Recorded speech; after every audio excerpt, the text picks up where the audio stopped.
उद्योगपव सैन्यन्याणपव 53 अध्याय। दुर्योधन का सेना को सुसज्जित होने और शिविर निर्माण करने के लिए आज्ञा देना तथा सैनिकों की रणयात्रा के लिए तैयारी। जन्मेजय ने पूछा, मुने। दुर्योधन ने जब ये सुना कि राजा युधिष्ठिर युद्ध की इच्छा से सेनाओं के साथ यात्रा करके भगवान श्रीकृष्ण के द्वारा सुरक्षित हो कुरुक्षेत्र में पहुंच गए और वहां सेना का पड़ाव डाले बैठे हैं। पुत्रों सहित राजा विराट और द्रुपद भी उनके साथ है। केकय राजकुमार, वृष्णिवंशी योद्धा तथा सैकड़ों भूपाल उन्हें घेरे रहते हैं तथा वे आदित्यों सहित घिरे हुए देवराज इंद्र की भांति अनेक महारथी योद्धाओं द्वारा सुरक्षित हैं। तब उसने क्या किया? 1-3 महामते।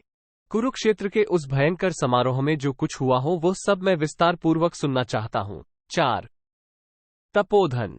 पांडव, भगवान श्रीकृष्ण, विराट, द्रुपद, पांचाल राजकुमार धृष्टद्युम्न, महारथी शिखंडी तथा देवताओं के लिए भी दुर्जय महापराक्रमी युधामयु, ये सब तो संग्राम में एकत्र होने पर इंद्र सहित संपूर्ण देवताओं को भी पीड़ित कर सकते हैं। अतः वहां कौरवों तथा पांडवों ने जो कर्म किया था वो सब विस्तार पूर्वक सुनने की मेरी इच्छा है। 5-7 वैशंपायन जी कहते हैं, राजन, भगवान श्रीकृष्ण के चले जाने पर उस समय राजा दुर्योधन ने कर्ण, दुशासन और शकुन से इस प्रकार कहा। 8 श्रीकृष्ण यहाँ से कृतकार्य होकर नहीं गए हैं, इसके लिए वे क्रोध में भरकर पांडवों को निश्चय ही युद्ध के लिए उत्तेजित करेंगे, इसमें तनिक भी संशय नहीं है। 9 वास्तव में श्रीकृष्ण यही चाहते हैं कि पांडवों के साथ मेरा युद्ध हो। भीमसेन और अर्जुन से दोनों भाई तो श्रीकृष्ण के ही मत में रहने वाले हैं। 10 अजातशत्रु युधिष्ठिर भी अधिकतर भीमसेन के वश में रहा करते हैं।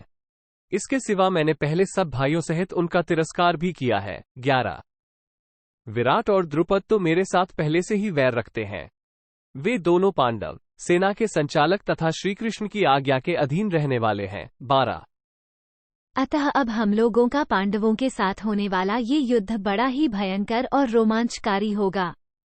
इसलिए राजाओं, आप सब लोग आलस्य छोड़कर युद्ध की सारी तैयारी करें। 13 भूमिपालो, आप कुरुक्षेत्र में सैकड़ों और हजारों की संख्या में ऐसे शिविर तैयार करावे जिनमें अपनी आवश्यकता के अनुसार पर्याप्त अवकाश हो तथा शत्रु लोग जिन पर अधिकार न कर सकें, उनमें पास ही जल और काष्ठ आदि मिलने की सुविधाएं हों।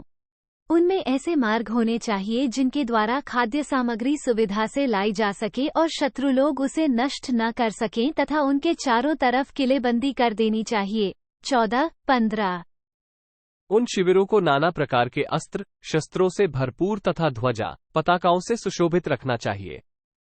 शिविरों का जो नगर बसाया जाए उससे बाहर अनेक सीधे तथा समतल मार्ग उन शिविरों में जाने के लिए बनाए जाएं। 16 आज ही यह घोषणा करा दी जाए कि कल सवेरे ही युद्ध के लिए प्रस्थान करना है। इसमें विलंब नहीं होना चाहिए। दुर्योधन का यह आदेश सुनकर बहुत अच्छा, ऐसा ही होगा, ये प्रतिज्ञा करके महामना कर्ण आदि ने अत्यंत प्रसन्न होकर सवेरा होते ही राजाओं के निवास के लिए शिविर बनवाने आरंभ कर दिए। 17 तदनंतर वहां आए हुए सब नरेश राजा दुर्योधन की यह आज्ञा सुनकर रोषावेश से परिपूर्ण हो चंदन और अगुरु से चर्चित तथा सोने के भुजबंदों से प्रकाशित अपनी परिग के समान मोटी भुजाओं का धीरे धीरे स्पर्श करते हुए बहुमूल्य आसनों से उठकर खड़े हो गए। 18-19 उन्होंने अपने कमल सदृश करों से मस्तक पर पगड़ी बांध ली, फिर धोती, चादर और सब प्रकार के आभूषण धारण कर लिए। 20 श्रेष्ठ रथी अपने रथों को, अश्व संचालन की कला में कुशल योद्धा घोड़ों को और हस्त शिक्षा में निपुण सैनिक हाथियों को सुसज्जित करने लगे। 21 उन्होंने सोने के बने हुए बहुत से विचित्र कवच तथा सब प्रकार के विभिन्न अनेक अस्त्र शस्त्र धारण कर लिए। 22 पैदल योद्धाओं ने भी अपने अंगों में सुवर्ण जटित कवच तथा भांति भांति के अनेक अस्त्र शस्त्र धारण कर लिए। 23 जन्मेजय, दुर्योधन का वह हस्तिनापुर नगर मानो वहां कोई उत्सव हो रहा हो, इस प्रकार समृद्ध और हर्षोत्फुल्ल मनुष्यों से भर गया था। इससे वहां बड़ी हलचल मच गई थी।